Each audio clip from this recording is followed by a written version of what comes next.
काफी दिनों के बाद वेदा बनारस आए। बनारस उनकी कर्म भूमि, वो भूमि जो उनके दिल के सबसे ज्यादा करीब है, वो भूमि जिस पर वो हमेशा रहना चाहते हैं। पर क्या करें, उनकी जिम्मेदारियां उन्हें हमेशा ही इस भूमि से दूर भेजती रही है। पर आज वो आराम से शांत मन से बस मंदिर में बैठे हुए थे और भगवान के सामने प्रार्थना कर रहे थे। बड़े दिनों बाद वो अपने पंडित की वेशभूषा में आए थे और उन्हें सुकून महसूस हो रहा था। उन्होंने कुछ दिनों का आराम लिया था और आराम लेना जरूरी भी था। इतने दिनों से जो यहाँ वहाँ भाग रहे हैं उससे वो थक गए थे और थोड़ा सा ब्रेक वो चाहते थे। हाँ, पर यह जरूर था कि इस आराम के बाद वो अपने सफर पर वापस से निकलेंगे और दंत कथाओं में पाई जाने वाली आत्माओं को कैद करेंगे और उस एंटिटी को देंगे। फिलहाल बाकी चीजों को दिमाग से निकाल वो बैठे हुए थे, भगताते, माथा टेकते और चले जाते। कुछ आते वेदा से बातें करते, अपने दुख तकलीफें उन्हें बताते, तो कुछ आते वेदा का हाल चाल पूछते। उसी बीच एक लड़का आया अपने मम्मी पापा के साथ और वो सब काफी परेशान लग रहे थे। वो भगवान के सामने बैठकर प्रार्थना करने लगे और प्रार्थना करते करते उस बच्चे की मां रोने लग गई। वो काफी तकलीफ में थे। वेदा उनके पास गए। वह एक काफी सामान्य परिवार था। जहां उन्होंने बात की तो उन्हें पता चला कि उस बच्चे के पापा का नाम भूषण सिंह है, जो स्कूल टीचर है। उनकी वाइफ सुष्मिता हाउसवाइफ और उनका बेटा आयुष 7th क्लास में पढ़ता है। वेदा उन्हें अपने साथ मंदिर की बैठक में लेकर गए और उनसे पूछने लगे, बताइए आप सब इतने परेशान क्यों हैं? ये बहन जी भी रो रही हैं और आप भी काफी परेशान लग रहे हैं। वेदा ने भूषण सिंह से पूछा, जिस पर भूषण चिंतित होते हुए कहते हैं, क्या बताऊं मैं आपको पंडित जी, बहुत दुविधा में है हम सब। ये हमारा बेटा है आयुष, पिछले 1 महीने से ये अजीब बर्ताव कर रहा है। डॉक्टर्स को दिखाया, पंडितों को दिखाया और यहां तक कि बाबाओं को भी दिखाया, पर सबने कहा कि इसे कुछ भी नहीं हुआ है। आप खुद ही देखिए, चुपचाप सा रहता है, बहुत कम बोलता है, पर जैसे रात होगी तो चिल्लाने लगेगा, अजीब तरीके से बर्ताव करने लगेगा। कई बार रात को सोते सोते बोलता है कि वो मुझे मार देगा, मुझे बचाओ, और काफी डरा डरा रहता है। पढ़ाई लिखाई में इतना तेज था और स्पोर्ट्स में भी काफी अच्छा था, पर अब पता नहीं क्या हो गया, ना पढ़ता है ना खेलता है, बस चुपचाप डरा सहमा बैठा रहता है। वेदा ने आयुष की तरफ देखा तो सच में वो काफी डरा और सहमा लग रहा था। वेदा उसके माथे पर हाथ फेरते हैं और पूछते हैं, बेटा आयुष क्या हुआ, तुम ठीक तो हो ना? आयुष ने वेदा की तरफ देखा तो वेदा का पॉजिटिव ऑरा देखकर उसे काफी अच्छा लगने लगा और वो बोला, अंकल मेरे पीछे कोई पड़ा है, हम कहीं भी जाते वो हमारे साथ जाता है, पर बाहर खड़ा रहता है, मेरा इंतजार करता है। जैसे मैं बाहर जाता हूँ वो मेरे पीछे पीछे आने लग जाता है।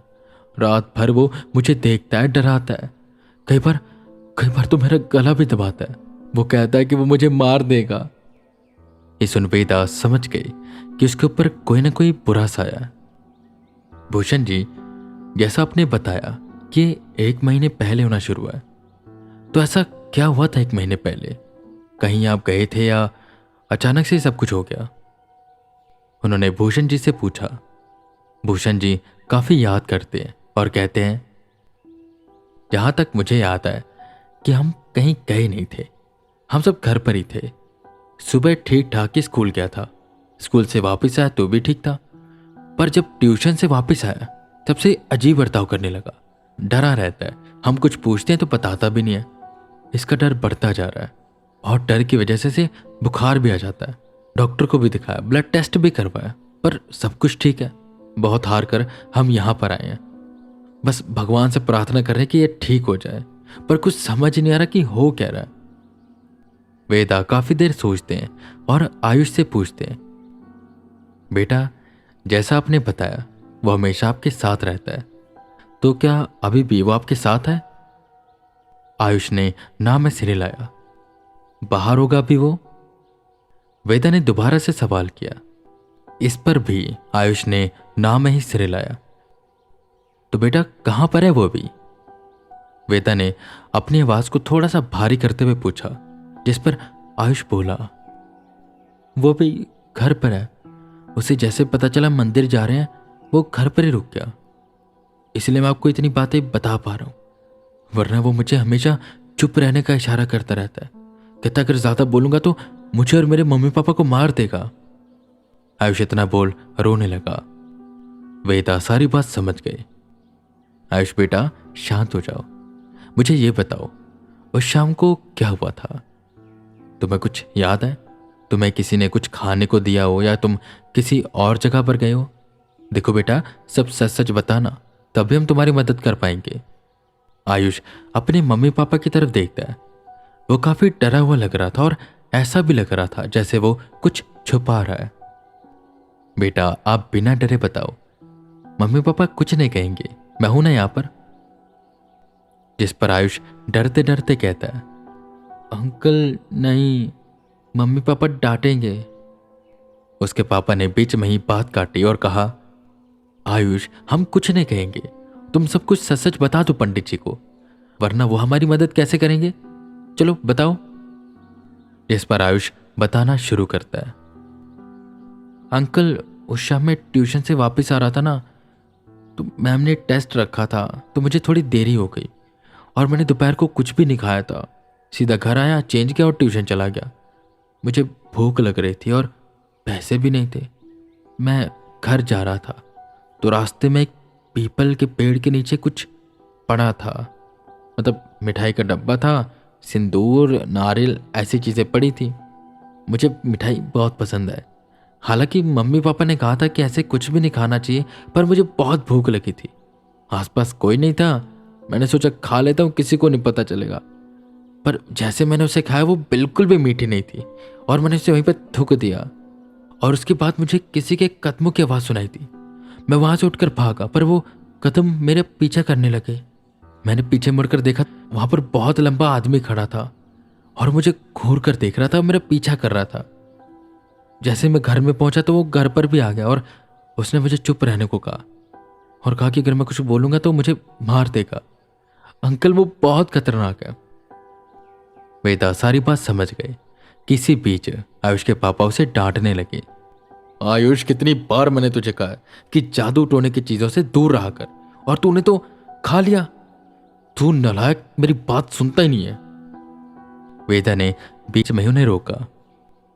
रुकिए, क्या कर रहे हैं आप? ये उसे डांट क्यों रहे हैं?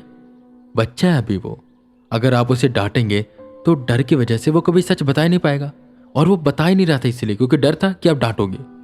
देखिए बच्चा है, गलती करेगा, पर अगर आप उसे डांटेंगे तो आपको सच नहीं बताएगा और अपनी गलतियां छुपाएगा, जो कि ठीक बात नहीं है। आप इससे दोस्तों की तरह बात करिए। अगर गलती करे तो इसे समझाइए कि ऐसा ना करे, पर डांटना गलत बात। कोई बात नहीं आयुष बेटा, मैं हूं ना, मैं उन अंकल को जो तुम्हें तंग करते हैं उन्हें दूर भगा दूंगा, पर तुम मुझे प्रॉमिस करो कि आगे से ऐसा कुछ भी नहीं करोगे और जादू टोने से बिल्कुल दूर रहोगे। और अगर कभी ऐसा हो भी जाए तो सबसे पहले अपने मम्मी पापा को बताओगे, ठीक है? जिस पर आयुष सिसके लेते हुए हामी भरता है। वेदा अंदर गए और कुछ सामान लेकर बाहर आए।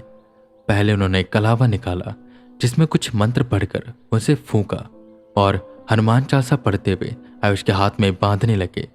उसके बाद गंगा जल उसके ऊपर छिड़का। लुभांग और कपूर देते हुए भूषण जी को उन्होंने उनकी वाइफ से कहा, बहन जी इसका धुआं पूरे घर में करिएगा, गंगा जल छिड़किएगा, और अगर फिर भी कुछ ठीक नहीं होता तो पंचमुखी हनुमान जी की पूजा करवा के उन्हें अपने द्वार के पास विराजमान करवा दीजिए।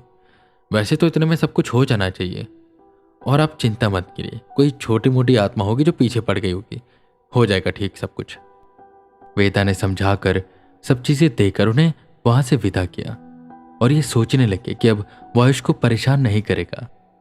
पर जैसे वो मंदिर से बाहर निकले और वेदा उनके पीछे पीछे गए तो वेदा ने उनको जाते हुए देखा तो आयुष के मम्मी पापा के कंधे पर 2 बच्चियां बैठी हुई थी, जो वेदा की तरफ देखकर हाथ हिलाते हुए उन्हें बाय कर रही थी। वेदा बिल्कुल हैरान हो गए और सोचने लगे कि ये कौन है और ये वेदा को क्यों नहीं दिखी थी अब तक, या शायद ये भी बाहर ही रुक कर इंतजार कर रही थी।